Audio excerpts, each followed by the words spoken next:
Let's say a squared plus b squared is equal to c squared for a right triangle.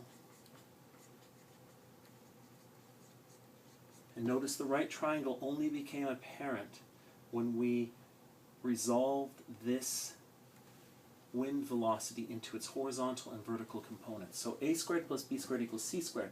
A squared, let's call this a squared the horizontal, all the horizontal components added up. Now, we don't know this. This is the velocity, this is the plane over the ground. We don't know what that is. But that's added to Vx, which we know is 130 miles per hour. And that squared, b squared is this vertical Vy, which is 75 miles an hour. And that is equal to c squared, which is equal to 500 miles per hour.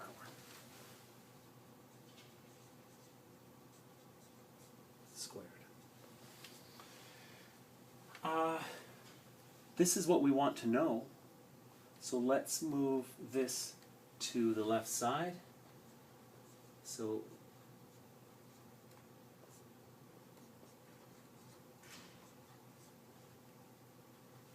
I'm going to move this. So this is really 500 miles per hour squared minus 75 miles per hour all squared.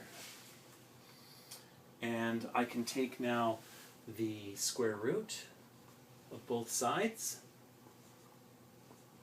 Velocity of the plane over the ground plus 130 miles per hour is equal to the square root of 500 miles per hour all squared minus 75 miles per hour all squared. And if I take away 130 to both sides, I can find, so if I just minus 130 off both sides, I can solve the velocity of the plane over the ground is approximately equal to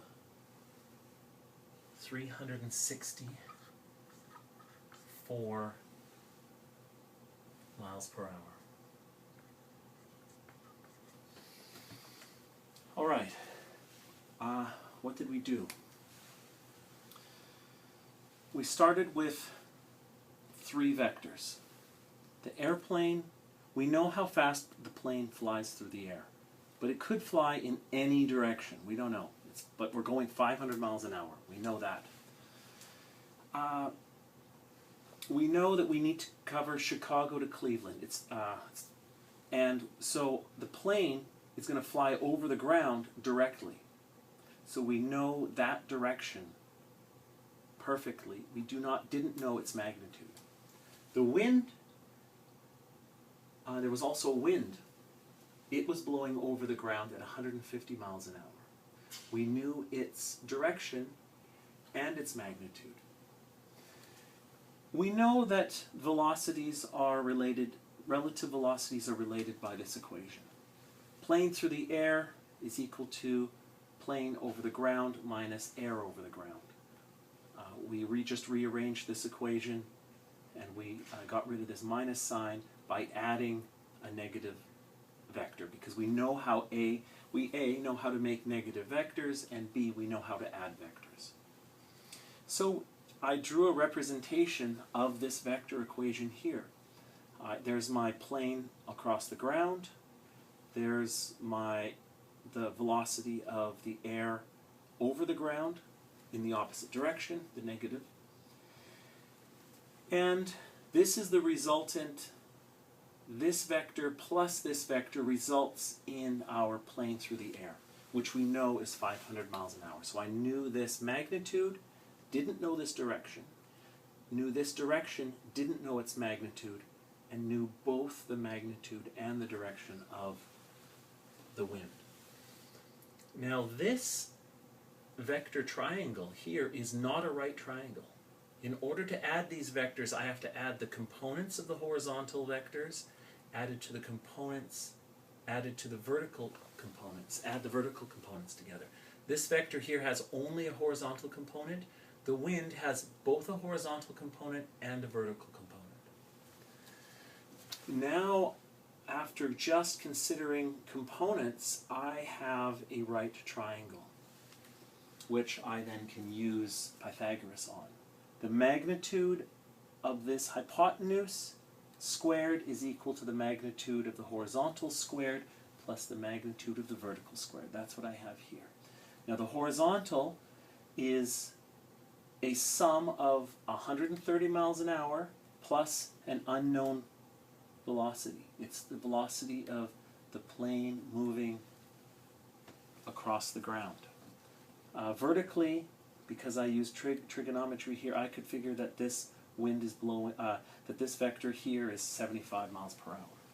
Just solved using using algebra, 364 miles an hour. So we're traveling 364 miles per hour between Chicago and Cleveland.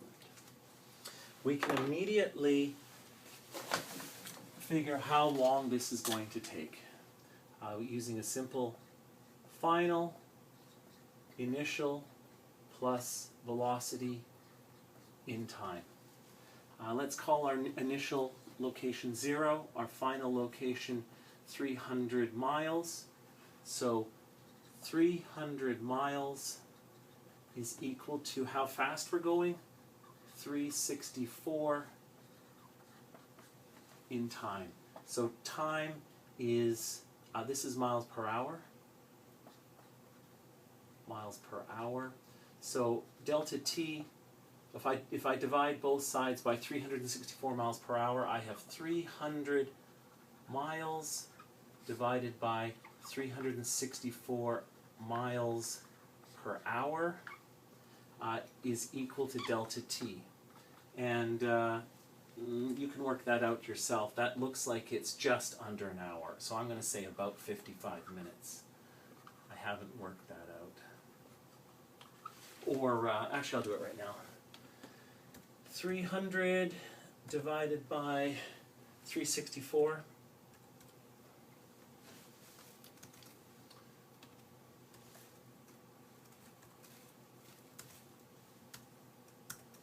It's a 0.84 hours. Times 55. That's 45 minutes. No, not times 55, times 60. It's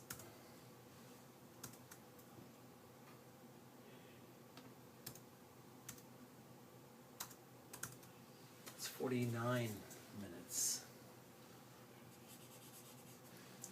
Okay. And lastly, we can find out this angle by saying we know what the hypotenuse is, we know what the opposite side is, so we can use sine theta is equal to opposite over hypotenuse, which is equal to, the opposite side is Vy, 75 miles per hour, and over the hypotenuse, which is 500 miles per hour. Therefore, theta is equal to arc sine 75 over 500. And you can figure out what kind of an angle that is. That gives us our orientation. We need to fly northward at so many degrees. We have how quickly we're going to make it there, 364 miles per hour. We're going to travel between Chicago and Cleveland. And we have a time, about 49 minutes.